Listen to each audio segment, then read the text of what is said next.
All right, welcome to our discussion of how to run the Level 3 research project for NCEA English, known as 3.8 Critical Lens. This project is your opportunity to undertake literary research into a primary text, where you'll choose Hamlet for most of you, and start to develop judgments about how critical lenses can be used to interpret and make meaning from the text. The research project and all the resources that you'll need are available on OneNote. And yes, OneNote will work, I promise you. And today I'm going to outline what the project will look like, and I'm going to outline how to get an excellence. Then next week, we'll start looking at how to evaluate sources, we'll look at some exemplars, and we'll look at how to write the reports and how to make that report fit the criteria for the grade that you want. This is a big research project. It is going to require you to be quite dedicated to reading widely, to researching, and being quite active in the way you approach studying Hamlet and studying this research project. You cannot do all of the work in class, and you certainly cannot do it all at the last minute. You will find that very, very tough. So, this is the sequence of events that you'll do to get the credit. First of all, you will select a topic. What I recommend is choosing one critical lens that we've looked at in Hamlet, and then saying that that is going to be your topic. Feminism in Hamlet, or the politics of Hamlet.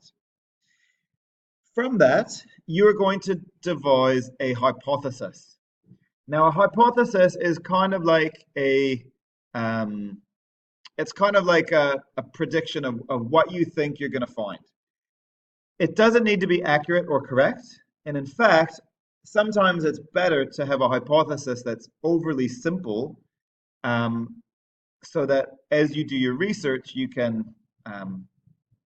negate your hypothesis or change or modify your hypothesis.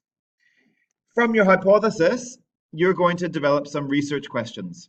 And then your research questions should be open-ended, which means that they are not closed off. Like, what is the scene that is the most about feminism in Hamlet? Or what happens to the female characters at the end of the play?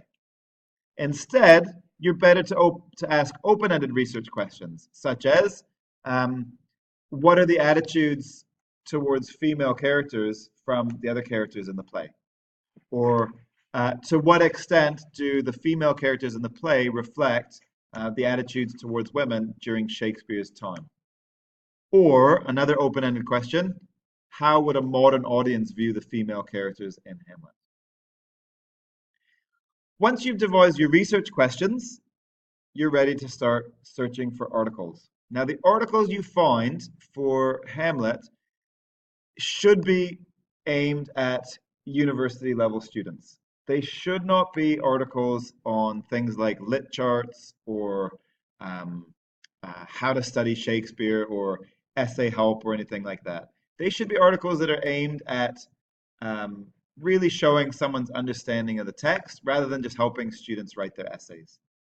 I'll go into this a little bit more, but you'll be researching databases, including Google, obviously, but I would love it if you started getting into JSTOR as well.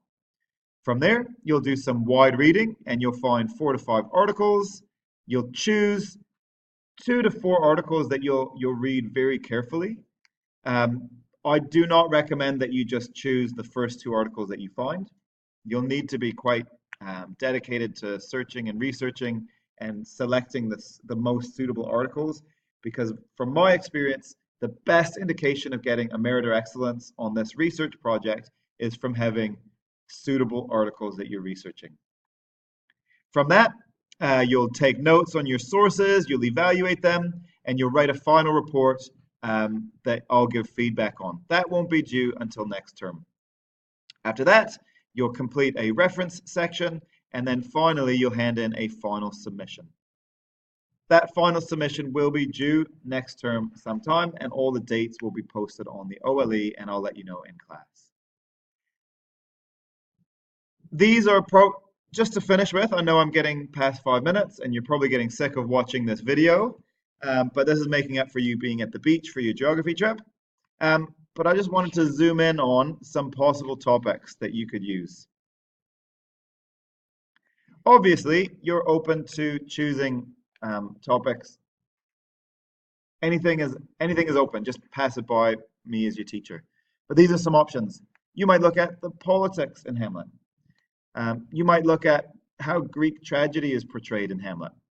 You might look at the role of theater and drama and the play within a play in Hamlet.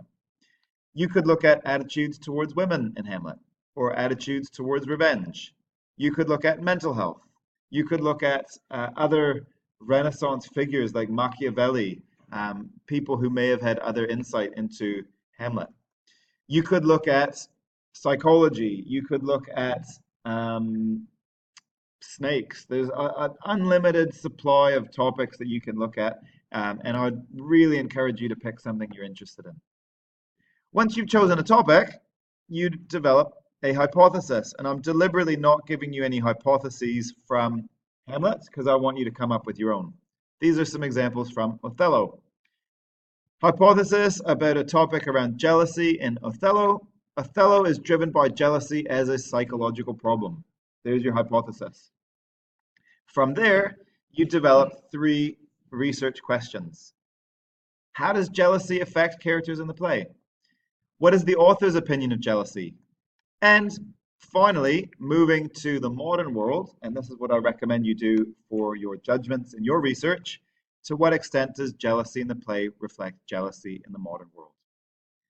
Those are some examples of taking a broad topic and then narrowing it down to a hypothesis, and then from there being very specific about the questions you'll research. If you're able to do all of that, you are able to make a really great research project. Thanks for watching. And if you've got any questions, let your teacher know. Thank you.